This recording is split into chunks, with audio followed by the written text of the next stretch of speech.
त्यांचं हार्दिक स्वागत आहे आजच्या आपल्या काउन्सिलिंग मीटिंगमध्ये. श्रीमद भागवतम 7वा स्कंद अध्याय 5 श्लोक नंबर 12. स यदानुवृत्तां पुंसा पशुबुद्धि विद्यते अन्य येषां तत्वन्य अहम ति भेदगतासि. जब भगवान किसी जीव को उसकी भक्ति के कारण प्रसन्न हो जाते हैं तो वो पंडित बन जाता है और वो शत्रु मित्र तथा अपना कोई भेद नहीं मानता. तब वो बुद्धिमान सोचता है कि हम सभी ईश्वर के नित्यदास है, अतएव हम एक दूसरे के भिन्न नहीं है. तर हा जो श्लोक आहे अतिशय सुंदर आहे आणि ह्या श्लोकाचं घेण्याचं कारण असं आहे, शास्त्रामध्ये दोन मनोवृत्ती सांगितलेल्या आपल्या शास्त्रामध्ये. एक पहिली मनोवृत्ती आहे की जी आपल्याला एक इंद्रिय भोगातासाठी लालायित करीत असते किंवा आपण जन्मताच इंद्रिय भोगाच्या प्रती आपली लालसा असते. जसं एखादं बाळ असते, जन्मता त्याला खाणं पिणं झोपणं असतं आणि लहानपणापासून जी सवय पडलेली असते मोठेपणी त्याच गोष्टीमध्ये जातो. तर ही मनोवृत्ती भक्तीमध्ये आल्यानंतर ती सुद्धा जात नाही आणि त्या मनोवृत्तीला बदलणं खूप कठीण आहे. दुसरी मनोवृत्ती भक्तीची, जी आपल्याला ट्रेनिंग द्यावं लागते त्या भक्तीला. जसे इंद्रियानं, डोळ्यानं भगवंताचं रूप पाहणे, कानाने भगवंताबद्दल ऐकणे किंवा ज्या काही भक्तीच्या कार्य केलं जातं, केवळ ते भौतिक जगाचे इंद्रिय आपल्याला भगवत भक्तीमध्ये कनेक्ट करण्यासाठी ही जी मनोवृत्ती सांगलेली. पण ह्या मनोवृत्तीचं भागवताच्या ह्या स्कंदामध्ये इथे एक शब्द उच्चारलेला प्रल्हाद महाराजांना. ते काय सांगलं? स यद अनुवरता पुंसा. ते म्हणतात की ही जी माझी मनोवृत्ती होती पशुबिद्ध, ती केवळ मला कोणामुळं प्राप्त झालेली आहे? तर भगवंतामुळं ती बुद्धी मला प्राप्त झालेली आहे. म्हणजे साहजिक भगवंताच्या प्रती माझं आकर्षण झालं. ती कशामुळं झालेली? तर तिथं श्रीधर स्वामी पाद म्हणतात की वारंवार एखादा साधक गोष्ट करतो ना, तेव्हा भगवंत स यद अनुवर्ता पुंसा त्या व्यक्तीला ती चेतना देतो. कोणती चेतना? कृष्ण ग्रहित आत्मा. म्हणजे प्रल्हाद महाराजांचा कोणता आत्मा होता? आपल्याला शनी ग्रह लागतंय, मंगळ ग्रह लागतंय, बुद्ध ग्रह लागतंय. तसं प्रल्हाद महाराजाला कोणता ग्रह लागला होता? कृष्ण ग्रहित आत्मा. म्हणजे कृष्णाने ग्रह लागला होता आणि तो कृष्ण ग्रह लागण्यासाठी आपले सगळे तळमळ असते. म्हणून आचार्य म्हणतात की स यद अनुवर्ता पुंसा ह्या शब्दावर विशेष करून त्यांनी जास्त तुला की भगवंताच्या कृपेनंच तुम्हाला ती चेतना तयार होते. पण ती चेतना होण्यासाठी काय करावं लागणार साधकाने? ते सांगतात की तुम्हाला वारंवार ती गोष्ट केल्यानंतर जी दोन मनोवृत्ती, कोणती मनोवृत्ती? एक पशुवत मनोवृत्ती, जी भौतिक जगामध्ये आहार निद्रा भयमैथुनामध्ये. आता तुम्ही म्हणता प्रभूजी इस्कॉनमध्ये आलो तर आम्ही आहार निद्रा भयमैथुन तर सोडलंय. नाही, इस्कॉनमध्ये जास्त चालतं आहार निद्रा भयमैथुन. आहार म्हणजे अत्याशिक म्हणजे अत्याधिक गोष्टी जमा करणं, हे अत्याहारामध्ये येते. म्हणजे गरजेपेक्षा जास्त जमा करणं हे अत्याहार. निद्रा म्हणजे भक्तीत माहीत आहे की आपण सिरियस झालं पाहिजे, तरी पण आपण काय करतो, एवढ्या भ्रमात जगत असतो की नाही यार आपल्याला भरपूर जगायचं ना, आपण त्यासाठी निद्रा. भय म्हणजे डिफेन्स असतं, आपण चिंता करत राहतो. आणि मैथुन म्हणजे सेक्स. तर सेक्स पण तर फिजिकल नाही तर मेंटली पूजाला प्रतिष्ठेचं हे असतं. हे सूक्ष्म स्तरावर आचार्य सांगतात. म्हणून इथे यद अनुवर्ता पुंसा पशुबुद्धी विद्यते. जी बुद्धी मनोवृत्ती पशुबुद्धीमध्ये राहते तर ती वारंवार त्याच गोष्टीकडे जाते. पण भगवंताच्या कृपाने यद अनुव्रता जर तुम्ही केलं, ती गोष्ट अनुव्रता म्हणजे काय? एक गोष्ट वारंवार रिपीट. आपल्याकडे व्रत धारण करतात. व्रत म्हणजे उपवासाचं किंवा मी हे व्रत करतो तो व्रत करतो. पण ते व्रतमध्ये रिपिटेशन, तपस्या ह्या शब्दाला काय? एकच गोष्ट वारंवार करणं, त्याला तपस्या म्हणतात. तेव्हा ही जी बुद्धी आहे, मग त्यावेळेस त्याच्यातल्या जीवनातली भेदबुद्धी, शत्रू मित्र किंवा जे काही आहे त्याच्यातलं सगळं नष्ट होऊन जाते. म्हणून आपल्याला हे भागवताचा जो ग्रंथ आहे तो आपल्याला ह्या गोष्टीतून म्हणतो की प्रत्येक व्यक्तीनं केलं पाहिजे. आणि आज त्याच बाबतीत ही जी मनोवृत्ती तयार केली, आता ग्रस्त आश्रममध्ये शक्य नाही, कारण तुम्हाला दिवसभर तुमच्या नोकरी व्यवसाय निमित्तानं समाजामध्ये वावरताना त्या कृष्ण भावनेमध्ये राहणं खूप कठीण राहतं. पण एक आदर्श ग्रस्त कसे असले पाहिजे याचं भक्तिनाथ ठाकूर आहेत. कालच भक्तिनाथ ठाकूरांचा 13वा दिवस होता, तर म्हटलं ठरवून आहे आज आपण भक्तिनाथ ठाकूरांच्या 13वाबद्दल बोलू. जी मनोवृत्ती भक्तिनाथ ठाकूरांनी केलेली आहे ग्रस्त असताना.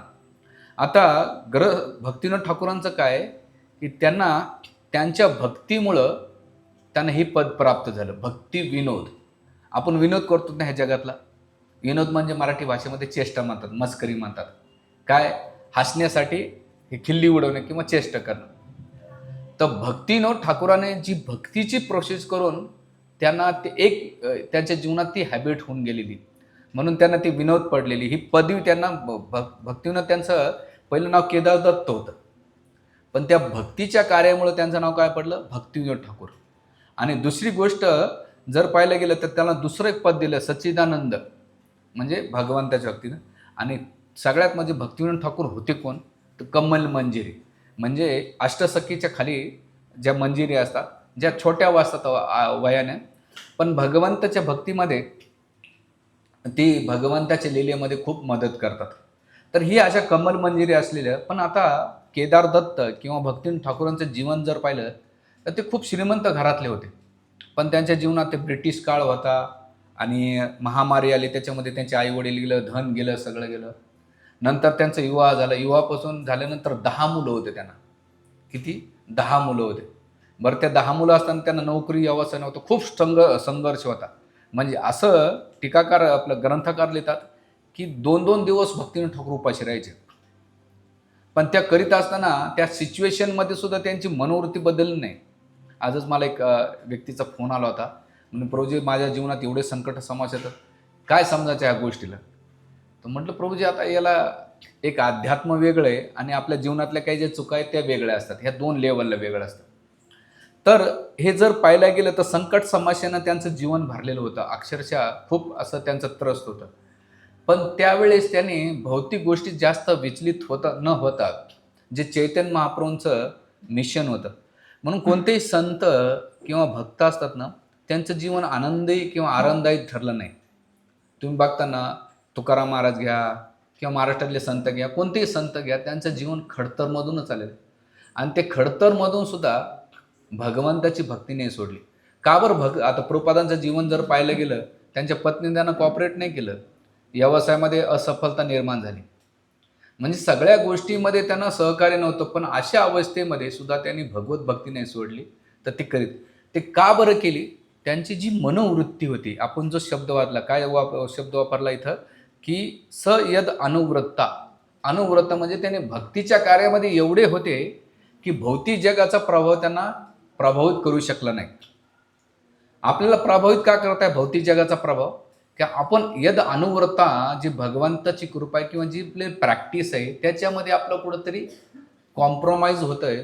त्यामुळे भौतिक जगाच्या गोष्टी, सामाजिक असो, पारिवारिक असो, आर्थिक असो, शारीरिक असो किंवा मानसिक असो, लगेच विचलित करतात. पण जे ह्या अनुवृत्त अवस्थेमध्ये राहतात त्यांना ती गोष्ट विचलित करत नाही.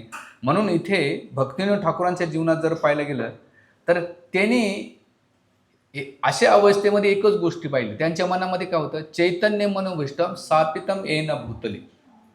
कारण त्यांच्या मनोवृत्ती ही लई महत्त्वाची असते. म्हणून आपण इस्कॉनमध्ये किती राहतो हे पेक्षा कृष्ण भावनेत किती राहतो हे महत्त्वाचं आहे. मग तुम्ही ब्रह्मचर्य राहा, ग्रस्त राहा, संन्यासी राहा, हे महत्त्वाचं नाही. त्या वृत्तीमध्ये राहणं महत्त्वाचं, की जे जगाचा प्रभाव तुम्हाला विचलित करू शकणार नाही. जर भक्ती ठाकूरांच्या पाहिलं गेलं तर चैतन्य मनोभीष्टम स्थापितम येन भूतले. त्याने चैतन्य महाप्रभूंचा भाव बनला आणि त्या अवस्थेतून नाही का त्यांनी शिक्षण घेऊन डिस्ट्रिक्ट मॅजेस्टिक झाले. आणि डिस्ट्रिक्ट मॅजेस्टिक झाल्यानंतर ग्रस्त धर्माचं आचरण केलं आणि त्याबरोबर त्यांच्या ग्रस्त आश्रमामध्ये जीवन जगत असताना त्यावेळेस त्यांच्यासमोर एक मोठं चॅलेंजेस होतं. भक्तिविनोद ठाकूर सकाळी, जर त्यांचं आता दिनचर्या मी सांगेल सगळी, कशी त्यांनी दिनचर्या केली होती. आणि त्या दिनचर्यामध्ये जगत असताना सुद्धा त्यांनी जे निर्णय घेतले ते सकाळी 10 वाजता जायचे कोर्टामध्ये आणि दिवसाचे 30 ते 40 केसेस नाही का ते सॉल्व करायचे. किती मिनिटामध्ये? 3 ते 5 मिनिटामध्ये एक केस सॉल्व करायचे. त्यांच्याच बाजूच्या दुसरा असायचा, एक केसेससाठी अर्धा तास लावायचा आणि दिवसातून तो 5च केसेस काढायचा. पण भक्तिविनोद ठाकूर एवढे शार्प होते, कोण खरं कोण खोटं कोण चुकीचं आहे. ब्रिटिश अधिकारी सुद्धा त्यांना अचंबित. म्हणून ब्रिटिश अधिकाऱ्याने त्यांची ती बुद्धी पाहून, तेजस पाहून नाही का, कलकत्त्यापासून गोधर्मदीप मायापूरपर्यंत नाही का रेल्वेची पट्टी टाकली. तुम्ही किती लोकांना पाहिले त्याच्यापैकी? पाहिले असेल तुम्ही. त्यांच्या त्या सेवेमुळं, कारण त्यांच्यासाठी स्पेशल ती ट्रेन चालू होती केदार दत्तासाठी. तर ते 3 मिनिटामध्ये 3 ते 5 मिनिटामध्ये केस सॉल्व्ह करायचे, असं त्यांचं बुद्धिमत्ता होते. पण त्यावेळेस त्यांना ह्या कोर्टाच्या कामाबरोबर सगळ्यात महत्त्वाचं, त्या टायमाला जे चैतन्य महाप्रभूंचं मिशन होतं गौडीय सिद्धांत. तर गौडीय सिद्धांत काय झालं, त्या प्राय नष्ट झाला होता. आणि त्या टायमाला सेक्स रिलिजन म्हणून चालत होतं, म्हणजे मैथून सुख, की चैतन्य महाप्रभूंच्या संप्रदायाच्या नावाखाली एवढे अपसंप्रदाय निर्माण झाले. आणि त्या संप्रदायाला तोडणं हे भक्तिविनोद ठाकूरांच्या समोर मोठं चॅलेंजेस होतं. कारण चैतन्य महाप्रभू गेल्यानंतर त्यांचा प्रामाणिक प्रचार करणार कोणीच नव्हतं. आणि म्हणून त्या अपसंप्रदायाला करण्यासाठी त्यांनी विशुद्ध परंपरा स्थापन करण्यासाठी 13 संप्रदायाचं खंडन केलं. पहिलं म्हणजे औल बाऊल. औल बाऊल म्हणजे काय, की शरीर समाधून आत्मज्ञान मिळवण्याची कृती. बाबा हे शरीर दिले ईश्वरानं, कशाला दिलेले, तर त्यांचे एक शब्द आहे, निग्रम किम करिष्यति. हे शरीर कशाला आहे, भोगासाठी आहे, तर निग्रह करायची काय गरज आहे. तर हे औल बाऊल धर्माच्या नावाने भगवंतानं आपल्याला दिले भोग करण्यासाठी ते आपण केलं पाहिजे.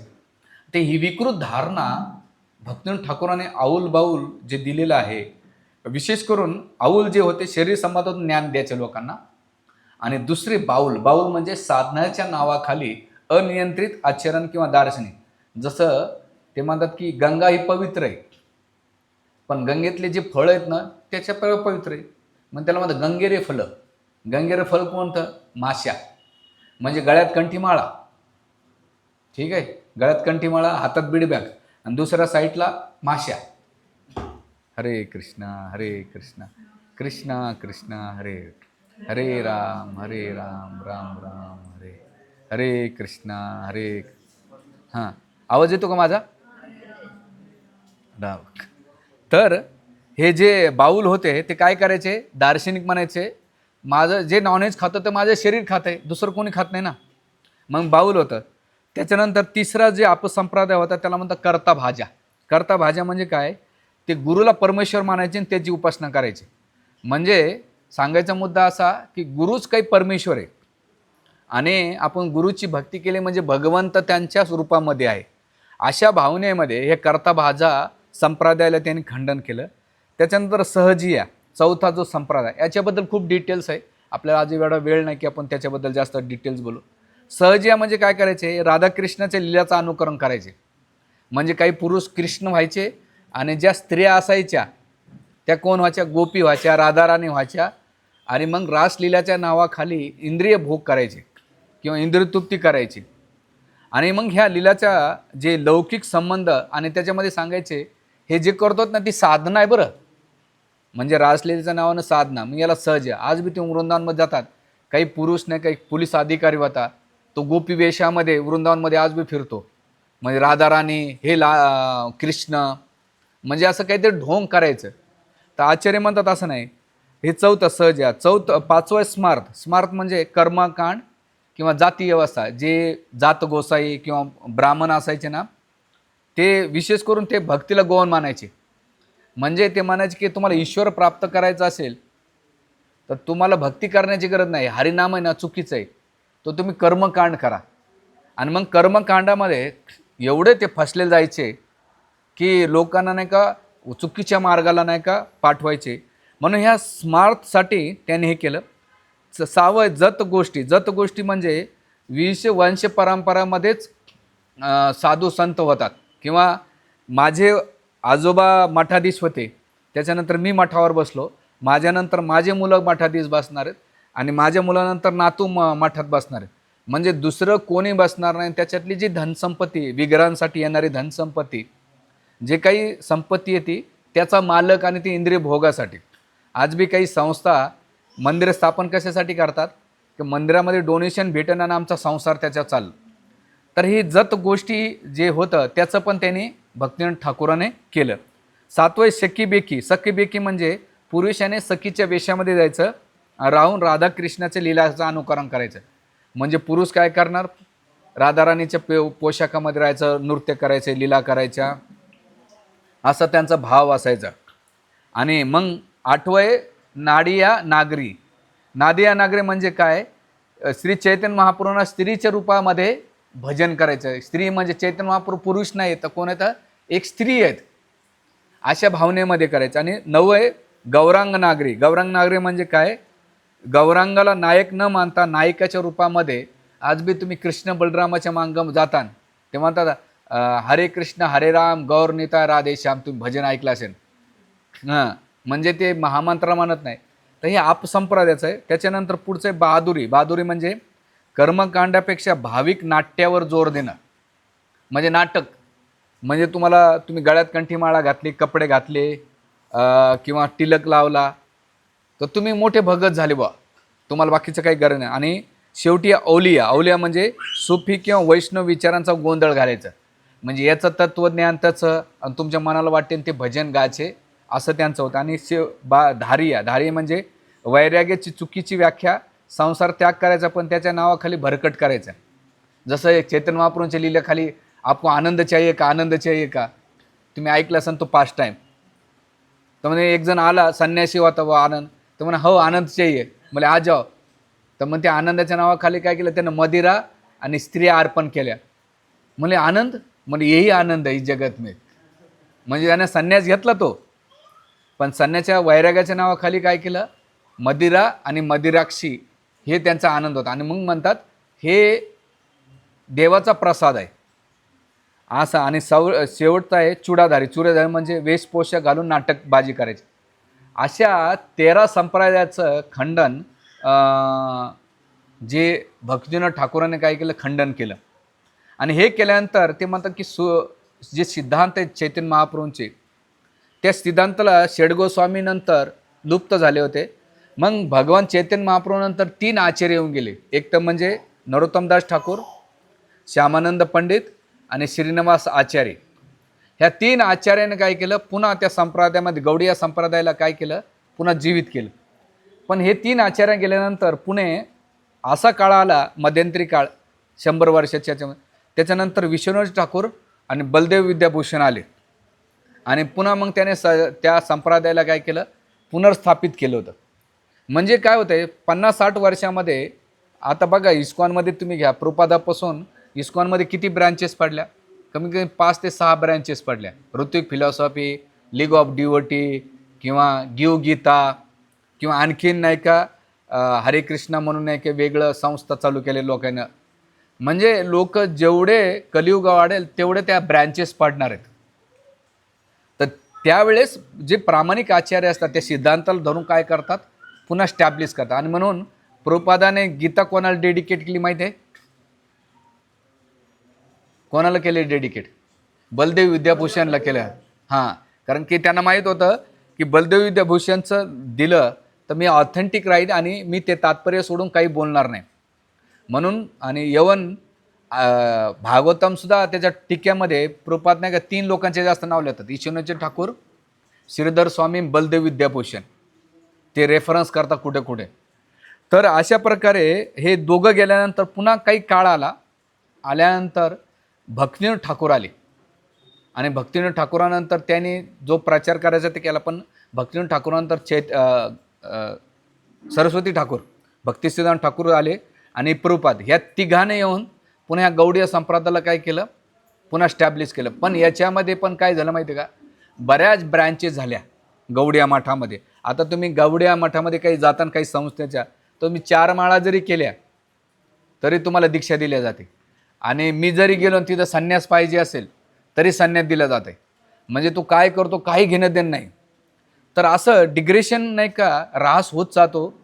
तर त्यासाठी भक्तिविनोद ठाकूराने जे ग्रस्त असताना सुद्धा त्यांनी ठरवलं की नाही बाबा त्या टायमाला हे जे सिद्धांत आहेत गौडीय सिद्धांत त्याला स्टॅब्लिश करणं महत्त्वाचं आहे. म्हणून अशा वेळेस जर पाहिलं भक्तिविनोद ठाकूराने एवढं ग्रस्त जीवन असताना त्याने नाही का सिद्धांताला स्टॅब्लिश केलं.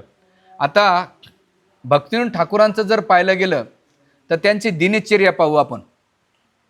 आता आपण बऱ्याच वेळा ग्रस्त म्हणतो प्रभूजी 16 माळा होत नाही, आठवड्यातले 2-2 सत्संग होतात, मंगल आरती होत नाही.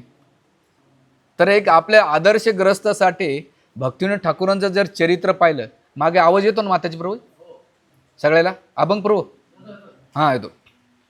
तर भक्तिविनोद ठाकूरांचं जर दिनचर्या पाहिली तर आपल्याला नाही, विशेष करून मी जेव्हा ब्रह्मचारी आश्रममध्ये आल्यानंतर कधी कधी साधना भक्तीमध्ये डामाडोळ झालं तर मी ही दिनचर्या वाचत असतो. म्हणून त्यांच्या बायोग्राफीमध्ये त्यांचं लाईफस्टाईल कसं होतं त्याचं विश्लेषण करतात. ते रात्री 10 ते पहाटे 4पर्यंत जे संस्कृत ग्रंथ आहेत त्यांचं लिखाण करतात. ते किती? रात्री 10 ते पहाटे 4पर्यंत अभ्यास करायचे. त्याच्यावर ते संस्कृत तो बंगालीमध्ये करायचे. हां, त्याच्यानंतर पुन्हा सकाळी पुन्हा 4 ते 4:30पर्यंत थोडेसे अर्धा तासाचा ते आराम करायचे. किती? अर्धा तासाचा त्याच्यानंतर सकाळी 4:30 वाजता, सकाळी 4:30 ते 7 वाजेपर्यंत महामंत्राचा जप करायचे बसून एकचित्त अवस्थेमध्ये. किती? 4:30 ते 7:30पर्यंत जप करायचे. त्याच्यानंतर सकाळी 7 ते 9:30पर्यंत पत्र व्यवहार जेवढे काही त्यांना लेटर आलेले आहेत गव्हर्नमेंटचे किंवा त्यांच्या शिष्यांचे किंवा भक्तांचे, ते पत्रांचं उत्तर द्यायचे, पत्र लिहायचे. त्यावर कोणी त्यांना विद्यार्थी भेटायला यायचे, कोणी संत भेटायचे, कोणी गायडन्स घ्यायला यायचे ग्रस्त. तर ते 9:30पर्यंत त्यांना भेटायचे आणि त्या लोकांचा स्वागत सत्कार करून प्रत्येकाला वेळ देऊन त्यांना आध्यात्मिक, सामाजिक, भौतिक नाही का गायडन्स करायचे 9:30पर्यंत. 9:30 वाजता फ्रेश व्हायचे. 10 ते 1 वाजेपर्यंत ते कोर्टाच्या कामात जायचे. किती? 10 ते 1 वाजता. 1 गेल्यानंतर न्यायालयीन कामामध्ये ते केसेस ऐकायचे आणि ह्या काळामध्ये म्हणजे 10 ते 1 वाजेपर्यंत टोटल 30 ते 50 केसेस ते दिवसाला सॉल्व्ह करायचे. किती? 30. आणि एक केस सोडवण्यासाठी किती मिनटं लावायचे? 3 ते 5 मिनटाच्या वरती नाही, लगेच सॉल्व्ह. आणि त्यांना डुप्लिसिटी नव्हतं, म्हणजे वकील दोन्ही साईडचे असायचे. तर त्यांच्याबरोबर ब्रिटिश अधिकारी त्यांच्यावर जलेसी करायचे. इव्हन इंडियन अधिकारी सुद्धा जलेसी की माणूस किती शार्प आहे, की कोण खरं कोण. तर दिवसाचे 50 केसेस सॉल्व्ह करायचे आणि महिन्याचे किती केसेस सॉल्व्ह करायचे? 50च्या हिशोबानं. तर ते महिन्यानं एक केस ठेवायचे नसायचे. त्यांना पुढच्या महिन्यात वेटिंग असायचे कोणत्या केसेस येतात का. आता मी कोर्टात गेलो होतो, मी 7-8 वर्ष चांगलाच अनुभव घेतला. मला वाटतं की यांना बुद्ध्या असतात का नाही माहीत नाही. म्हणजे किती महाराज पुढच्या वेळेस या भाऊ, तुला ज्या दिवशी सांगायचं त्या दिवशी बोलू ना. हां, मग पण त्यावेळेस मला भक्तीनं ठाकूराला की भक्तीनं ठाकूराने विदिन 5 मिनिटामध्ये सॉल्व्ह केलं. त्याच्यानंतर ते काय करायचे? 1 वाजता यायचे, 1 ते 2 वाजता यायचे, लंच घ्यायचे. लंचमध्ये काय करायचे? थोडासा भात, 2 चपात्या, 1 केळी आणि दूध अर्धा गिलास, एवढं त्यांचं जेवण असायचं. ते जेवण किती मिनिटात करायचे? 20 ते 25 मिनिटाच्या आत करायचे. राहिलेले 25 मिनिटामध्ये पुढे ते काय करायचे? जे काही ग्रंथ आहेत त्या ग्रंथांमध्ये 5-10 मिनिटं मग पत्नीला आणि मुलांना वेळ द्यायचे. किती वाजेपर्यंत? 2 त्याच्यामध्ये विश्रांती. त्यांना 2 ते 5 पुन्हा केसेससाठी जायचे कोर्टामध्ये. 2 ते 5 टाईम टू, आणि त्यांची घड्याळ असताना टाईम टू टाईम वेळ संपला आणि मग पुन्हा केस सोडून निर्णय घ्यायचे. संध्याकाळी ते पुन्हा 5 वाजता यायचे.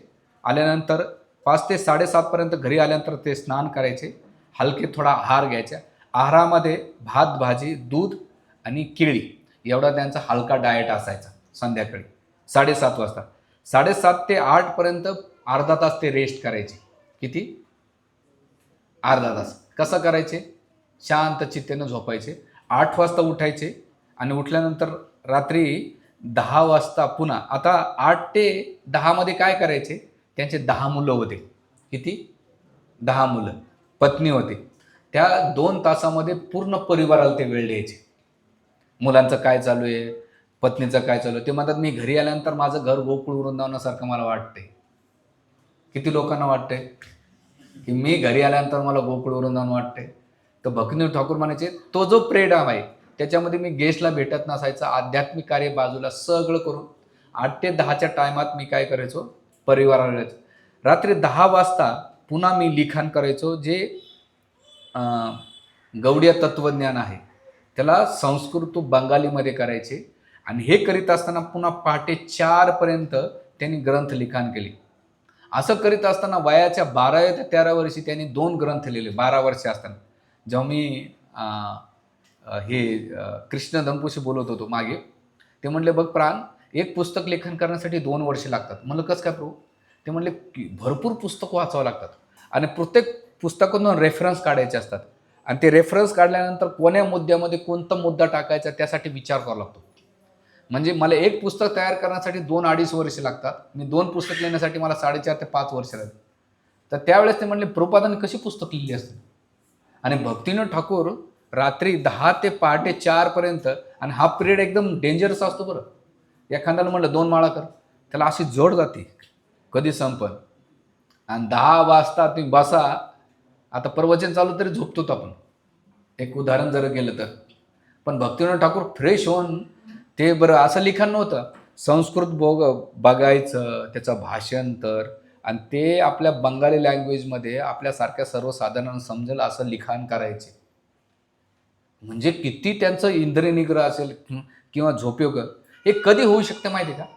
जेव्हा माणसाच्या जीवनात खूप ॲम्बिशन असते, तेव्हा त्याला ती झोप लागत नाही. नरेंद्र मोदी 24 तासामध्ये 4 घंटे झोपतात. आपल्यासारखंच माणूस आहे बरं. ते काय आपले काही वेगळे पार्ट टाकलेत बॉडीमध्ये असं काही नाही. पण त्याच्या माणसामध्ये, जीवनामध्ये काहीतरी असं करायचं की झोप लागत नाही. राधा गोविंद एकदा प्रभुपाद नाही का वृंदावनमध्ये होते. त्यांनी पाहिलं की रात्री 2-2 वाजेपर्यंत लाईट कोणतं चालू असतं रूममध्ये. 1-2 वेळा पाहिलं तर प्रभुपाद स्वतः गेले रात्री 2 वाजता. बघतात राधा गोविंद महाराज भागवत वाचत बसले होते रात्री 2 वाजता. आणि रात्री 2 वाजता भागवत वाटून पुन्हा 4 वाजता मंगल आरतीला कृष्ण बलराममध्ये. आणि मग जेव्हा कधी लाईन म्हणे कदाचित राधा गोविंद भागवत वाचत असेल प्रभुपादाला, आणि म्हणे माझं जीवन सफल झालं की कोणतं. आणि मग प्रभुपादा राधा गोविंद महाराज म्हटले की प्रभुपाद, ते म्हणले नाही तू भागवत कथाच कर, तुझ्या भागवतात रुची. तर जेव्हा कधी ते बाहेर यायचे बघायचे लाईट, त्याने एकच असं राधा गोविंद महाराज नाही का भागवत वाचतात लाईट. ते एकदा नाही का असंच अचानक नाही का लाईट बंद करायला गेले, म्हणजे नको बंद करू, राधा गोविंद महाराज भागवत वाचत असतात. आणि महाराज शाळेतून पळून जायचे, म्हणजे शाळेत जात नव्हते, तर गेल्यानंतर ते रामचरित्रमानस आणि भागवत नाही का एका झाडावर बसून वाचायचे 8वी-9वीला असताना. म्हटलं मी त्यावेळेस जेव्हा त्यांची बायोग्राफी ऐकत होतो, मला 8वी-9वी आम्ही काय करत सूरपानरंभी खेळायला जायचो होतो. आणि महाराज काय करायचे, झाडावर बसून, का बरं झाडावर बसायचे, की गावातले लोक नको बघायला आणि घरी जाऊन नको सांगायला की अरे हे बघ. तर महाराज झाडावर याच्यासाठी जाऊन बसायचे की मी शांत चित्ताने रामचरित्रमानस वाचू शकेल. आणि भागवत सुद्धा वाचायचे महाराज.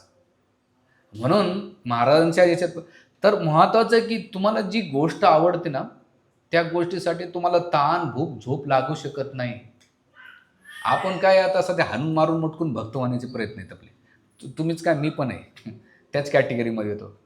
सांगायचा मुद्दा आहे की ॲम्बिशन्स किंवा महत्वाकांक्षा जी असेल, मनोवृत्ती, आपण जे स्टार्टिंगला जो श्लोक घेतला, यद अनुवृत्ता पुंसा, जी मनोवृत्ती तुम्हाला तीच कार्य करायला प्रेरित करते, आणि तुम्ही जे कार्य करतात त्याला भगवंत अनुकंपा करता. भगवंताच्या कृपेनं तुम्हाला या भौतिक जगातली जी पशुबद्ध बुद्धी आहे, ज्या श्लोकामध्ये 7, 5, 12 श्लोक गेल्यानंतर पुन्हा रिपीट वाचा, पण आचार्यांच्या टीका खूप सुंदर दिलेल्या आहेत. तर असे भक्तिविनोद ठाकूर असताना 12 वर्षे असताना त्याने हरिकथा नावाचे ग्रंथ लिखाण केलं, आणि शुंभ निशुंभ नावाचे युद्ध हे पुस्तक त्यांनी 13व्या वर्षी असताना लिखाण केलं. तर असं करीत असताना भक्तिविनोद ठाकूरांनी कितीतरी ग्रंथाची संपादना केल्या त्यांच्या 75 वर्षाच्या काळामध्ये. पहिला ग्रंथ लिहिला त्यांनी, जे अपसंप्रदायाचं खंडन केलं, तर त्या सिद्धांताला स्थापन करण्यासाठी चैतन्य महाप्रभूंचं, तर त्यांनी पहिलं पुस्तक लिहिलं चैतन्य शिक्षामृत. किती लोकांनी वाचलं? खूप सुंदर पुस्तक आहे, वाचा. त्याच्यामध्ये चैतन्य महाप्रभूंचे सगळे सिद्धांत दिलेले आहेत. अचिता भेदाभेद तत्व आहे, रूप सनातनचा आपलं चैतन्य महाप्रभू आणि सनातन गोस्वामीचा संवाद आहे, रामानंद राय यांचा संवाद आहे. त्याच्यामध्ये गूढ असे संस्कृत श्लोकांनी एवढं तत्व दिलं की तुम्ही कल्पना नाही करू शकत. आणि म्हणून गौडीय संप्रदायाचा सिद्धांत समजायचा असेल प्रत्येक साधकांना, आपण विशेष करून दीक्षा घेतलेली, तर आपण ज्या संप्रदायामध्ये राहतो गौडीय संप्रदाय, तर प्रत्येकानं चैतन्य शिक्षामृत नाही का ग्रंथ वाचला पाहिजे. त्याच्यामध्ये गौडीय सिद्धांताचा सार गर्भ तुम्हाला कळून जातो. आणि हे केल्यानंतर दुसरं त्याने लिहिलं जैव धर्म. जैव धर्म म्हणजे साहित्यिक पद्धतीने लिहिलेला तात्विक ग्रंथ आहे. याच्यामध्ये जे सिद्धांत आहेत धर्माच्या विरुद्ध, त्याला वेदांचा पुरावा देऊन, पुराणाचे पुरावे देऊन. आता माझ्याकडे जैव धर्म, तुम्ही पण वाचला जैव धर्म, त्याच्यामध्ये खूप त्यांनी डिस्कशन दिले, आणि खूप सुंदर पुस्तक जैव धर्म. म्हणजे भक्तीत आल्यानंतर सुद्धा साधकांच्या मनामध्ये ती जी असते मनुष्य पूजा करण्याची वृत्ती जैव धर्माच्या याच्यामध्ये, किंवा सर्वसामान्य एखाद्या चमत्कार व्यक्तीला आपण देवता मानून घेतो, तर ह्या बऱ्याच गोष्टीचं खंडन जैव धर्म दिलेलं. तर ते म्हणतात की जीवाचं खरं स्वरूप आहे की भगवान विष्णूंची भक्ती करणं.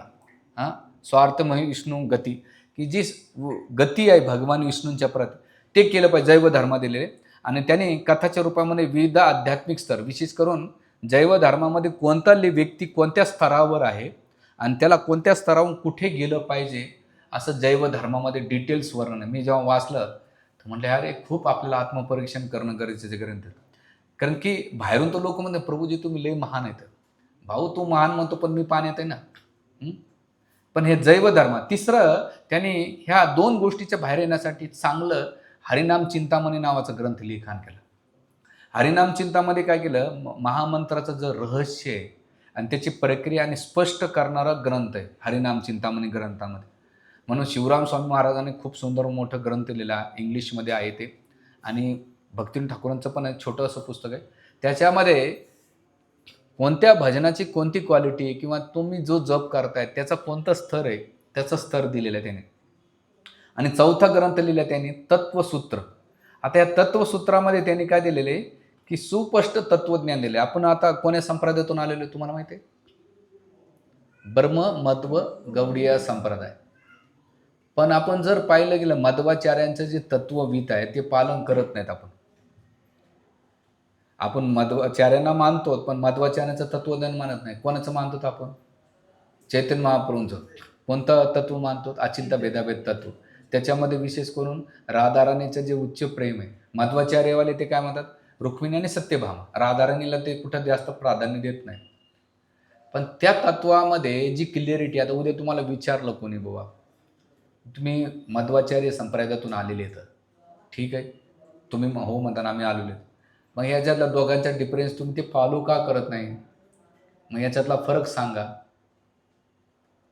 तर ती क्लिअरिटी आपल्याला नाही. याचं कारण काय की तत्वसूत्र जेव्हा हे दिलेलं आहे, आता भविष्यामध्ये जसं जसं वेळ भेटन याच्यावर घेणं. आणि मग त्याच्यानंतर त्याने आणखीन पुस्तक लिहिलं भजन रहस्य.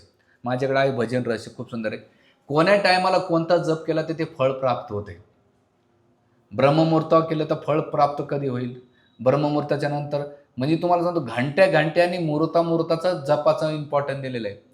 आपल्याला काय वाटतं एकच टार्गेट असेल 16 माळ्या झाल्या म्हणजे माझं भगवत प्रेम झालं. नाही. ते म्हणतात की ज्या तुम्ही वेळेत जे जप करतात तेच तुमची मनोवृत्ती गती बनते. आणि त्या टायमाला भगवंत, ज्या जपाच्या वेळेस तुम्ही जप करतात त्या जपाच्या वेळेस भगवंताची कोणती लीला असते, ती जप करीत असताना भगवंताची कोणती लीला तुम्हाला आठवली पाहिजे. ते म्हणतात की जपाची जी अवस्था आहे तुम्हाला त्या लीलेच्या स्मरणानुसार ती जप परिपूर्ण प्राप्त होतो. आपला जप आता टार्गेटमध्ये असतो. कधी संपेल 16 माळा. एकदा 16 माळा झाल्या ते खुटीला एकदा अटकले की दुसऱ्या दिवशी सकाळीच सगळे म्हणा हरे कृष्णा कृष्ण हरे हरे, हरे राम राम राम हरे. तर ह्या ग्रंथांमध्ये दिले भजन रहस्य. भजनाचं रहस्य काय? आणि जसं आता म्हणा ना एक रहस्य असतो, तुम्ही एखादा रूम बंद असेल, भाऊ इथं काहीतरी खजिना, गुप्त खजिना आहे, याच्याकडे चाबी ठेवलेली. ते म्हणतात की तुमच्या भजनाचं रहस्य काय? मी ते आहे पुस्तक, मी डबल वाचलं. ते खूप वाचण्यासारखं पुस्तक आहे. मी जेव्हा पहिल्यांदा गोल्डन एज मीडियानं ते पब्लिश केलेलं आहे. कोणत्या प्रहाराला कोणता जप केला, रात्री 10 वाजता केल्यानंतर, पुन्हा रात्री 12 वाजता केल्यानंतर, पुन्हा रात्री 1 वाजता केल्यानंतर, पहाटे 2 वाजता केल्यानंतर, 4 वाजता केल्यानंतर, त्या टायमाला तो काळ, तो वेळ, ती सिच्युएशन त्या भजन रहस्यामध्ये दिलेले. तर हे भक्तिविनोद ठाकूरांचं आपल्यासाठी योगदान आहे. त्याच्यानं त्यांनी पुढे दिलेलं आहे की जर भजन चांगलं झालं तुमचं तर तुमची शरणागती वाढते. ज्या भजनाच्या प्रती तुम्ही करता तर शरणागती कोणाच्या प्रती? कृष्णाच्या प्रती पूर्ण शरण. मग तो अनुकूलस्य संकल्प, प्रतिकूल्यस्य वर्जनम, गोत्रोक्त वर्णनम, रक्षित इति ईश्वासू, कृष्ण कसे रक्षण करतात, हे 6 कॅटेगरी दिलेल्या आहेत. तर शरणागती. आणि मग ते गेल्यानंतर गीतावली, जे आचार्यांचे किंवा ग्रंथाचा जो भाव आहे, मूड आहे, गीतावलीमध्ये वैष्णव भजन स्थापन केले. ओ वैष्णव ठाकूर दयार सागर, हे दासे करुणा कर, असे भजन. पुन्हा गोपीनाथ मम नैवेदन सोनो, म्हणजे ह्या भजनामध्ये त्याने एवढं करुणा भाव केलेले आहेत. कधी बसलं ना नुसतं भजन रिपीट जरी केलं तर आपल्या भावनेमध्ये ते इमोशन आलं पाहिजे भगवंताच्या प्रती. ड्रायनेस नसलं झालं पाहिजे. विषय जड चाललाय का? नाही ना? तर ड्रायनेस नाही असला पाहिजे, इमोशन झालं पाहिजे, की ज्यामुळं तुम्हाला भगवंताला व्यक्तिगत म्हणून गीतामध्ये दिले आणि त्याच्यानंतर त्यांनी कल्याण कल्पतरू, गीतामाला हे ग्रंथ लिहिलेले. याच्यामध्ये पण भक्तिविनोद ठाकूराने त्याच्यानंतर त्यांनी एक पुस्तक लिहिलेले भागवत वर्तक मारीची माला. ह्या ग्रंथांमध्ये त्याने भागवताचे जे सिद्धांत आहेत, कोण्या स्कंदामध्ये, कोण्या श्लोकामध्ये जे वेदांचे सूत्र, आता वेदांचे पहिले भागवताच्या कोणत्या भागवताच्या पहिल्या स्कंदामध्ये काही श्लोकामध्ये वेदांत सूत्र दिलेले, गायत्रीचा सार दिलेला आहे, गायत्री भाष्य दिलेले. सांगा बरं कोणता आहे? भागवताचा पहिला स्कंद, पहिला अध्याय, श्लोक नंबर सत्यम परम धीमहि. फर्स्ट श्लोक हा वेदांत सूत्राचा, ब्रह्मसूत्राचं भाष्य आहे. आणि ह्या श्लोकामुळं वेदांत सूत्र निर्माण झालेले आहेत. 4 वेद 18 पुराण, म्हणजे सगळ्या वेदांचा सार कुठे आहे? ह्या श्लोकांमध्ये. गायत्रीचं भाष्य कोण आहे? भागवतम आहे. आणि भागवताचं भाष्य काय? गायत्री. तुम्ही ते पहिला जो श्लोक बघितला त्याच्यामध्ये काय दिलेलं आहे? जन्मदियस्य, जन्मात अधियस्य, म्हणजे सृष्टी, लय आणि स्थिती हे तिन्ही भगवंतापासून झाले. स्वराट म्हणजे सगळं नियंत्रक परम. पुन्हा ते ब्रह्महृदय आदी कवे भगवंता तिथे ते द्विवाजुरूपा. ह्या श्लोकामध्ये भगवंताच्या महानताबद्दल आणि सृष्टीबद्दल सगळं, आणि शेवटी सांगितलं सत्यम परम दिन, म्हणजे आपण जो गायत्री जप करतो तर त्या गायत्रीचा सार सुद्धा त्या सत्यम परम धीम शेवटच्या लाईनमध्ये दिलेलं आहे. म्हणून हे भागवत वर्तक मारीची माला दिलेले आहेत. याच्यामध्ये आता भागवतामध्ये परिभाषा सूत्र श्लोक माहिती आहे आपल्याला? कोणी विचारलं तुम्ही कृष्ण भगवंत का मानतात, माहिती आहे? परिभाषा जसं तुमच्या गणिती आणि भूमितीमध्ये एक सूत्र असतं, पायथागोरसचा सिद्धांत. येते चांस कला पुंसा कृष्णस्तु स्वयं भगवान. हे काय झालं? हे परिभाषा. म्हणजे तुम्ही कोणताही श्लोक वाचला कुठे भागवताचा आणि तुम्हाला डाऊट आला की हे भगवंत कसं काय होऊ शकतात, तर नाही, ते भगवंत नाही. मग तिथं नारद मुनीला, ब्रह्माजीला, शिवजीला पण भगवंत म्हटलेले. पण ते का बरं म्हटलंय भगवंत त्यांना? कारण त्यांच्या ते ऐश्वर्य त्यांच्यात आहेत पण ते भगवंत नाही. मग जेव्हा तुमच्या मनात डाऊट आला तर तुम्ही कुठे गेलं पाहिजे? येते चांस कलाम पुंसा कृष्णस्तु स्वयं भगवान. ह्या श्लोकावर आल्यानंतर म्हणजे तुम्ही भागवत कुठे वाचा, जसं एखादा बैल बांधतात शेतामध्ये, ते पळून पळून गेलं तर कुठं त्याचा केंद्रबिंदू असं खुटा, बरोबर ना? तसं भागवत वाचताना तुमचा खुटा कुठं अटकला पाहिजे? कृष्णसु स्वयं भगवान. याला काय म्हणतात?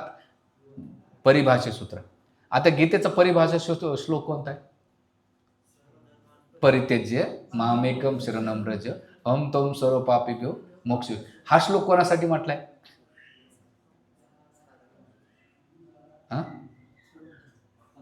नाही, कोणासाठी? हा श्लोक कोण डेली म्हणजे फॉलो केला बा? हा श्लोक नाही. अर्जुन तर टर्म्स कंडिशन.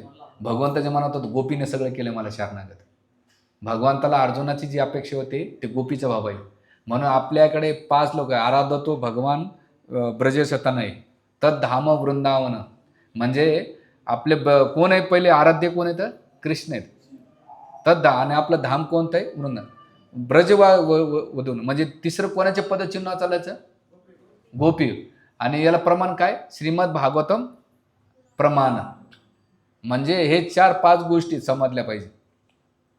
म्हणजे भगवान कृष्ण आराध्य आहेत, भगवत आपलं वृंदावन धाम आहे, गोपीच्या पदचिन्ह. प्रमाण कोण आहे? श्रीमद भागवतम प्रमाण.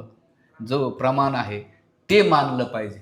तर ह्या भागवत वर्तक मारीच्या मालेमध्ये भक्तिविनोद ठाकूराने जे तत्व दिलेले आपल्याला ते तत्व संबंध म्हणून त्याच्यानंतर दिल्यानंतर त्याने पुढे आणखीन डिटेल्समध्ये तत्व विवचनी नावाचा ग्रंथ लिहिलेला. त्याच्यामध्ये आणखीन सूक्ष्म विश्लेषण केलं. आपण जे विश्लेषण करतो साधनामध्ये आपलं 80% विश्लेषण स्थूल स्तरावर असते, पण भक्तिविनोद ठाकूर म्हणतात जेव्हा तुम्ही सूक्ष्म स्तरावर करता हे तत्वज्ञान, कारण शरीर नाही का स्थूल इथंच राहणार आहे आपली भक्तिक्रिया काय चालू आहे आपल्या सध्या माळा किंवा आपण जी भक्तिक्रिया करतो ते स्थूल स्तरावर करतो.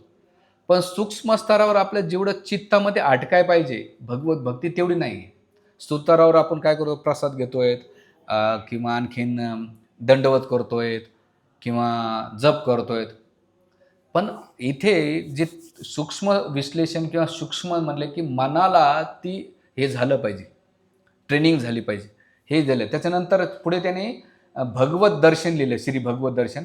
याच्यामध्ये द्वैत आणि अद्वैतवादाचं नाही का खंडन केलेले आहे. विशेष करून अद्वैतवाद आणि द्वैतवादाचा सिद्धांत, वैष्णव सिद्धांत त्यांनी भक्तिवंत ठाकूरांनी मांडला आणि हे पण दिलं. त्याच्यानंतर 7वा ग्रंथ लिहिला त्यांनी श्रीकृष्ण संहिता. म्हणजे श्रीकृष्णामध्ये इतिहास, तत्वज्ञान आणि लीला याचं तिनेच कंबाईन केलं. नुसतं लीलावर ना करावं, तर लीलामागचा सिद्धांत समजून घ्या आणि तुमचं आध्यात्मिक जीवन आणि तुमच्या व्यावहारिक जीवनाशी त्या कृष्ण लीलेला कनेक्ट करा. आता आपल्याकडे कोणता कनेक्ट करल्या जाते आपल्याकडे? भाऊ तुम्हाला म्हणतात दामोदर लीला झाली, माझ्या जीवनात काय फायद्याचं? फेमस लीला आपल्याकडे. महिनाभर आपण आरती फिरवत होतो दामोदर लीला. तर त्या दामोदर लीला सिद्धांतून काय सांगितलं भक्तिवंत ठाकूरांनी? मग यशोदामाई ग्रह कार्य करीत होती, पण चित्त कुठं अटकलेलं. मग लीला सांगतात, लीलेमध्ये सिद्धांत काय देतात तुम्हाला की बाबा आपण तर नाही होऊ शकत, पण ॲटलिस्ट तुम्ही ग्रस्त राहताना तुम्ही ग्रह कार्य करीत राहा. सिद्धांत काय? कृष्णाचं स्मरण करा. म्हणजे या कृष्ण संहितेमध्ये अद्वैत ग्रंथ लिहिला. त्याच्यानंतर पुढे 10 मूल तत्व लिहिले. याच्यामध्ये गौडीय संप्रदायातील मूळ 10 सिद्धांताची रचना केलेली आहे. आणि त्याच्या पुढे नंतर नामहट्ट ग्रंथ लिहिले. त्याच्यामध्ये त्यांनी कसा प्रचार प्रसार केला पाहिजे ग्रस्थाने, याच्यामध्ये किती त्यांचे सत्संग चालायचे माहिती आहे भक्तिवंत ठाकूरांचे. एवढं करीत असताना आठवड्याचे 7ही प्रवचन असायचे. डिस्ट्रिक्ट मॅजिस्ट्रेट होते बरं ते. किती? 7ही दिवस प्रवचन आणि 64 पेक्षा जास्त आणि 100च्या आसपास त्यांचे नामहट्ट सत्संग असायचे. एकटा माणूस हँडल करायचा. आणि त्याच्यानंतर दिल्यानंतर त्यांनी 10वं लिहिलं वैष्णव सिद्धांत माला. याच्यामध्ये वैष्णव सिद्धांताचे प्रश्न उत्तर मांडलेले. तुमच्या जीवनात जे काही प्रश्न पडतात आध्यात्मिक, भौतिक किंवा सिद्धांताला धरून त्याचं पण दिलेले. आणि सगळ्यात शेवटी त्यांनी 2 पुस्तक लिहिले, चैतन्य महाप्रभूंचं चरित्र आणि त्यांच्या लीला उपदेश. आणि 12वं लिहिलं नवदीप धाम महात्मा, याच्या नवदीप मायापूरचं याचे लिहिले. आणि शेवटी त्याने जे आता ईशुपनिषद वाचतो आपण, याच्यावर जी ओरिजिनल टीका कोणाची माहिती आहे? भक्तिवंत ठाकूरांची त्यांनी इथं हे केलेली. तर असं केल्यानंतर त्याबरोबर त्यांनी दर महिन्याला सज्जन तोष नावाचं एक मानसिक पण स्टॅब्लिश केलं आणि ते 1879 साली चालू केलं. त्याच्यामध्ये वैष्णव तत्वज्ञानाचं आणि लीलाचं धरून नाही का समाज प्रबोधन केलं. तर त्यावेळेस त्यांनी वयाच्या 75 वर्ष ओलांडले होते. एवढं कार्य करतात. आता त्यांच्यामध्ये त्यांनी ग्रस्त आश्रमामध्ये केलं. आणखी त्याच्या बऱ्याच लीला आहेत, आपल्याला एवढं हे नाही. पण हे सगळ्या लौकिक जबाबदारी त्यांनी एवढ्या पार पाडल्या, म्हणजे त्यांचे आध्यात्मिक जीवन बी प्रॉपर केलं, ग्रस्त जीवन पण ठेवलं आणि प्लस त्यांचा जो दिनचर्या असायचा त्याच्यामध्ये सुद्धा त्यांनी कॉम्प्रोमाइज नाही केलं. म्हणजे भक्ती करीत असताना आपल्याला तुमच्या ज्या ड्युट्या आहेत मुलांच्या प्रती, नोकरीच्या ठिकाणी, व्यवसायाच्या ठिकाणी, त्याला सोडायचं नाही, त्या उलट्या चांगल्या क्वालिटी करायच्या. पण याचा अर्थ हे नाही की तिथंच आपण बसायचं. तर ते करीत असताना आपल्याला आध्यात्मिक उन्नतीसाठी सुद्धा आपल्याला प्रयत्न करायचे, कारण वेळ कमी आहे. आणि तुम्ही असं म्हणता की नाही प्रभूजी माझ्या ह्या जिम्मेदाऱ्या संपल्या की मी हे काम करेल मन माझे पण होईल, अजिबात ते होऊ शकणार नाही. म्हणून आपल्याला आदर्शग्रस्त धर्म भक्तिवंत ठाकूरांनी शिकवलं. आणि वयाच्या 75 वर्षी त्यांनी काय केलं, सगळ्या जबाबदारीतून मुक्त झाले. मुलांना त्यांचा एक चांगला एकमेव मुलगा कोण आहे? भक्ती ठाकूर महाराज. त्यांनी आपला एक मुलगा दिलेला आहे. 10 मुलापैकी आपल्याला 2 मुलं सांभाळायचे आणि त्यांचं पालनपोषण करणे सकाळपासून संध्याकाळपर्यंत किती एनर्जी जाते. पण या 10 मुलांना सुद्धा दिले आणि त्याचे ते भक्त पण बनले. एकच भक्त बनला, बाकीच्याची काही हिस्ट्री नाही. पण भक्तिवंत ठाकूरांनी त्यांना हे नाही केलं. ते म्हणले ठीक आहे, त्यांचं जे आहे कर्म, त्यांना परिस्थिती, त्यांचं जीवनचरित्र घेण्यासारखं आहे. प्रत्येक साधकाने वाचावं भक्तिवंत ठाकूरांचं दिलेलं आहे. आणि हे करीत असताना त्यांनी नामचिंतन, नामस्मरण आणि श्रीमद भागवताचं पारायण केलं. आणि जर पाहायला गेलं तर त्यांनी आपल्या शेवटच्या काळामध्ये आपल्या शिष्यांना नाही का 5 गोष्टी सांगितलेल्या आहेत. त्या 5 गोष्टी त्यांनी ग्रस्त आश्रमामध्ये असताना 5 गोष्टी ठेवलेल्या आहेत. ते म्हणतात की आध्यात्मिक जीवन अवलंबून ते कोणावर ठेवलं पाहिजे? भगवंतावर अवलंबून असलं पाहिजे, साधनेवर अवलंबून असलं पाहिजे आणि जास्तीत जास्त वेळ आपला ध्यान आणि जप कर्मामध्ये केला पाहिजे. ते म्हणतात जीवनाची सुरुवात अध्यात्मापासून केली पाहिजे. दुसरं त्यांनी त्यांची बौद्धिक स्थिती होती त्या लेवलला त्यांनी काय केलं? ग्रंथाची रचना केली. हा दुसरा मुद्दा. तिसरी गोष्ट त्यांनी बाहेरच्या कामामध्ये त्यांच्या जिम्मेदाऱ्या प्रॉपर पार पाडल्या. कोणाच्या? त्यांच्या. त्याच्यानंतर चौथी गोष्ट त्यांनी ग्रस्त जीवन घरामध्ये भक्तीचं वातावरण निर्माण केलं. आपलं सक्सेस काय माहिती आहे का भक्तीमध्ये? भक्तीमध्ये की आपले मुलं आणि आपला परिवार भक्तीमध्ये आला पाहिजे हे आपलं सक्सेस आहे. त्यासाठी आपलं आचरण, व्यवहार, बोलणं नाहीतर काय होतं इथं मंदिरात भक्ती दाखवणं सोपं असतं. पण घरी म्हणे का तुम्हाला लई टेस्ट करतात. ते म्हणतात एक जण मला आता मागे एकदा एका प्रवचनामध्ये ऐकलं. ते म्हणते एवढे वर्ष जाऊन तुझ्या स्वभावात फरक पडला नाही म्हणजे काय भक्तीत दम नाही. तू सुधारला म्हणजे आम्ही बघू कुठेतरी भक्ती करेल. म्हणजे त्यांची हे काय आहे मेजरमेंट हा सुधारला की मग भक्तीत काही मग कुठेतरी विचारतो. हे जर याच्यात फरक पडत नसेल ना काही मजा नाही. आता असे असतात. म्हणून याच्यामध्ये ग्रस्त आश्रममध्ये सामाजिक सेवा, कौटुंबिक आणि ऋषी परंपरेचं आदर्श पालन केलं पाहिजे. हे दिलं पाहिजे आणि शेवटी शिस्त आणि अनुशासन. भक्तिनाथ ठाकूरांच्या जीवनातून जर पाहायला गेलं ते खूप डिसिप्लिन आणि शिस्त पद्धत व्यक्तीमध्ये. तर जेव्हा आपण शिस्तपद्धत जीवन जगतोय आपल्या जीवनात, आपलं जीवन म्हणजे जेव्हा उठायचं तेव्हा उठू, जेव्हा जप करायचा तेव्हा जप करू, ग्रंथ वाचायचं वाचू, मोबाईलमध्ये वेळ घालवू, तर मग जीवनात आपण काहीच अचीव करू शकणार नाही. आपल्या जीवनाला एक त्याच्यामध्ये तुम्हाला कसं असलं पाहिजे? फ्लेक्झिबल राहिलं पाहिजे. असं नाही की एकदम कट्टर, फ्लेक्झिबल राहिलं पाहिजे. आणि हे करीत असताना त्याने हे जे ग्रंथ लिखाण केले, करीत असताना त्यांनी आपल्या शेवटच्या शिष्यांना उपदेश दिलेला आहे. ते म्हटले की हे जर वाक्य प्रत्येकाच्या डोक्यात राहिलं, तर तुमच्या जीवनामध्ये गांभीर्य येऊन जाईल. ते म्हणतात की सगळ्या शिष्यांना बसवतात आणि त्यांनी दीक्षा पण दिली त्या टायमाला. कारण बाबाजी लेवलला होते आणि ते काही साधारण नव्हते पहा. हे जे भगवंताचा मनोभाव जाणार, ते म्हणतात की जग एक नाटकाप्रमाणे आहे. आणि नाटकाप्रमाणे हा जो परिवार आहे, हा जे जग आहे ते नाटकातल्या रोलप्रमाणे आहेत. ते म्हणतात बायको, नवरा, आई, वडील, बहीण, भावंडं, समाज ह्या नाटकातले रोल करण्यासाठी एकत्र आलेले आहेत. एक दिवस नाटक संपलं की रोलानुसार जिकडे-तिकडे सगळे निघून जाणार आहे. तसंच आपलं हे जीवन एका नाटकाप्रमाणे एकत्र येतात आणि नाटक संपलं की ज्याच्या त्याच्या मार्गामध्ये निघून जातात. म्हणून इथं ते म्हणतात प्रत्येकाने आपली भूमिका कृष्णाची इच्छाप्रमाणे पार पाडायची. आणि त्याचे डायरेक्ट कोण आहे ह्या नाटकाचे मेन डायरेक्टर? कृष्ण. आणि कृष्ण काय करतात? प्रकृतीनं नाही का आपल्याला नाचवायचं काम करतात. किती लोकांना नाचवतात? मला पण नाचवतात बरं. नाचवतात. तर सगळेजण आपला रोल प्रामाणिकपणे पार पाडायचा आणि शेवटी जे डायरेक्टर आणि त्या नाटाच्या जो मेन कलाकार आहे आपल्याला नाचवणार आहे त्याच्या चरणाशीच गेलं पाहिजे. हे जर कोणाच्या डोक्यात राहिलं की नाटक कंपनी आहे, नाटकाच्या पहिले आपले काही संबंध नव्हते. लग्नाच्या पहिले तुम्ही नवरा बायको कोणाकडे ओळखत होते का? लग्नाच्या पहिले माझी बायकोला मी भेटलो. हा एखादा अपवाद असन, आमचे कोणतरी प्रभू सांगत होते घ्या मी बायकोला फोटोमध्ये कोणतरी मला म्हटलं होतं असं आमची ओळख नव्हती असंच बघितलं होतं. हां हां हां हां कोणतरी बोललं होतं विनोद जाधव प्रभू आमचे. म्हणजे त्यांच्या नात्यातच होते. म्हणजे रोज आम्ही भांडण करायचो पण माहीत नव्हतं नवरा बायको होणार आहे त्यांना. आणि नाटकाचे म्हणजे लग्नाच्या पहिले नव्हतं आणि लग्नानं म्हणजे नाटक झाल्यानंतर त्या नाटकाला एकत्र येतात, मुलं बाळं होतात. मग नाटक संपलं की ज्याचे त्याच्या मार्गाला जातात. मग किती बॉम्बला, किती वरडा, पुन्हा भेटणार आहे का? नाही. तर भक्तिनाथ ठाकूर मानतात कृष्णाची इच्छाप्रमाणे आपला भूमिका व्यवस्थित पार पाडा. भूमिका कोणत्या आहे तुमच्या? एक पती असेल तर पत्नी त्यांचे जे रोल आहे. आई-वडील असेल तर मुलांच्या प्रती, कामाच्या ठिकाणी असेल तर तो रोल असेल.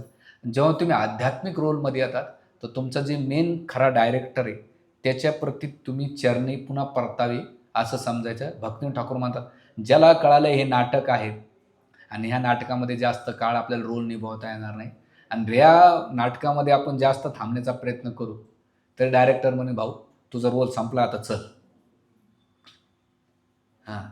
हे जर तुमच्या डोक्यात हे स्लोगन लक्षात राहिलं तर तुम्ही तुमचे रोल प्रॉपर पार पाडून नाही का आध्यात्मिक जीवन.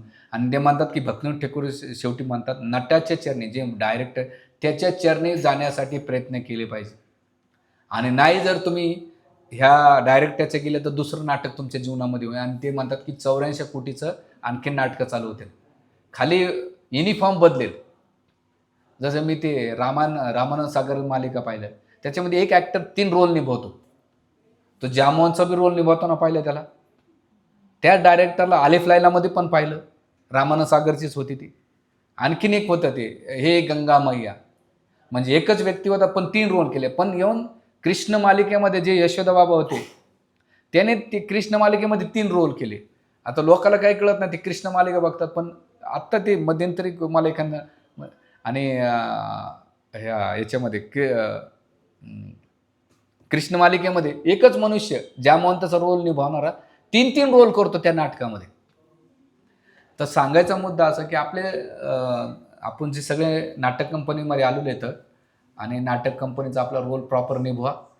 पण सगळ्यात मोठा रोल कोणता असला पाहिजे? जो भगवत भक्तीचा रोल असला पाहिजे. कारण मला शेवटी हे नाटक संपून भगवान त्या ठिकाणी. आणि मग भक्ती ठाकूर महाराज म्हणतात की जर तुम्हाला हे कळालं तर तुम्ही कोणाशी भांडण तंटे नाही करणार. ह्या भौतिक संसाराच्या जास्त गोष्टीमध्ये पडणार नाही आणि भौतिक गोष्टी उचापतीमध्ये अटकणार नाही.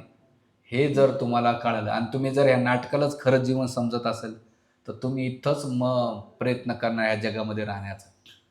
म्हणून भक्तिविनोद ठाकूर म्हणतात नाटक समजा आणि शेवटी डायरेक्टच्या चरणी जा. असं जर केलं तर तुमचं जीवन सुखी समाधानी होते. म्हणून सांगायचा मुद्दा आहे की भक्तिविनोद ठाकूरांचं जीवनचरित्र जर पाहिलं गेलं ते आदर्शग्रस्त जीवन आहे. त्याच्यामध्ये आता आपण त्यासारखी कॉपी नाही करू शकत आणि ते आपल्याला शक्य पण नाही.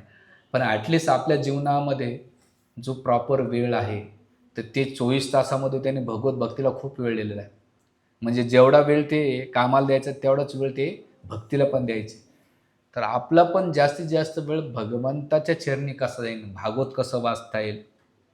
मी मला एवढं का सांगतो तळमळतीनं, हे आता प्लेन क्रॅश झालं ना अहमदाबादमध्ये, मला त्याच्यातला एक फोटो नाही का माझ्या डोक्यातले वारंवार भिनतो. दोघं नवरा बायको डॉक्टर होते आणि 3 मुलं होते. मुलं पलीकडच्या साईडला बसलेले होते आणि नवरा बायकोने सेल्फी काढली. तर ते जाताना त्यांनी इथलं इंडियातलं सगळं वाइंडअप केलं होतं. ते आता UKला जाऊन सेटल होणार होते. ते कुठंतरी मला त्या गावाचं नाव आठवत नाही. ते हिस्ट्रीमध्ये चांगलं दिलेलं आहे. म्हटले आता आम्ही UKमध्ये जाऊन सेटल होऊ, हॅपी लाईफ जगू, आनंदी जीवन जगू. सेल्फी काढला, शेवटचा सेल्फी राहिला तो. पुन्हा तो म्हणजे त्या माणसानं किती प्लॅनिंग केली असेल. एक लेडीज जात होती कोणाला भेटायला, नवऱ्याला भेटायचं. एक बाई आपल्या सोन्याची डिलिव्हरी करणार. सगळेजण आपल्या प्लॅनिंगमध्ये होते. ते विजय रूपाने बायको आणि मुलीला भेटायला गेला. 5 मिनिटानंतर प्लॅन क्रेशमध्ये वय पाहिलं नाही, लिंग पाहिलं नाही, शिक्षण नाही पाहिलं, तुमची भौतिक उपलब्धी नाही पाहिली. मृत्यूंजय काळाच्या ओघामध्ये सगळं नष्ट करून टाकलं. त्या केदारनाथचा हादसा झाला. 6 प्लेन लोकांमध्ये ऑन द स्पॉट गेले.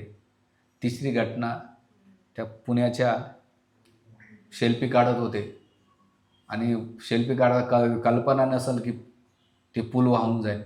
म्हणजे सांगायचा मुद्दा की जीवन एकदम हे काहीच गॅरंटी नाही आहे. मृत्यूचा कधी झटका बसेल काही माहीत नाही. म्हणून नेहमी आपल्या सावध राहून भक्तीमध्ये आपली सिरियसपणा आला पाहिजे. आपण जास्तीत जास्त मंदिरात येण्याचा प्रयत्न केला पाहिजे. आठवड्यातले जेवढे दिवस होईल ॲटलीस्ट दर्शनाला आपण हजेरी लावायची की भगवंताला दर्शनाला. आणि मला काही भक्तांचं बरं वाटतं आहे की आता बरेच भक्त मंदिराजवळ आले. विशेष करून ते आठवड्यातले येतात बऱ्यापैकी. अजून तुम्ही जास्तीत जास्त मंदिरात कनेक्ट व्हावं हा त्याचा मागचा होता. म्हणून भक्तिविनोद ठाकूरांचं चरित्र आपल्याला प्रेरणा घेणार आहे इन्स्पायर्ड होण्यासाठी. पण ॲटलिस्ट आपल्या वैयक्तिक जीवनामध्ये आपण आठवड्यातले 7 दिवस नाही जमलं तर 4 दिवस, 4 दिवस नाही जमलं तर 3 दिवस सकाळ किंवा संध्याकाळी मदन गोपालजींच्या दरबारामध्ये नाही का हजेरी लावून जायची. भगवंता मी तुझा सेवक आलो बरं भेटायला, बाकी तू बघून घे. ही जेव्हा प्रार्थना करतात, नित्यनियमानं करतात, निश्चित आपल्याला एक दिवस जे आपलं गंतव्य आहे भगवत प्राप्तीचं ते प्राप्त होईल. म्हणून हे भक्तिविनोद ठाकूरांचा काल तिरोभाव होता आणि त्यांनी अतिशय आणि शेवटी त्यांनी देह कधी त्याग केला माहिती आहे का? जर पाहायला गेलं तर याच्यामध्ये जगन्नाथपुरीमध्ये एक ठिकाण आहे. त्या ठिकाणी शेवटी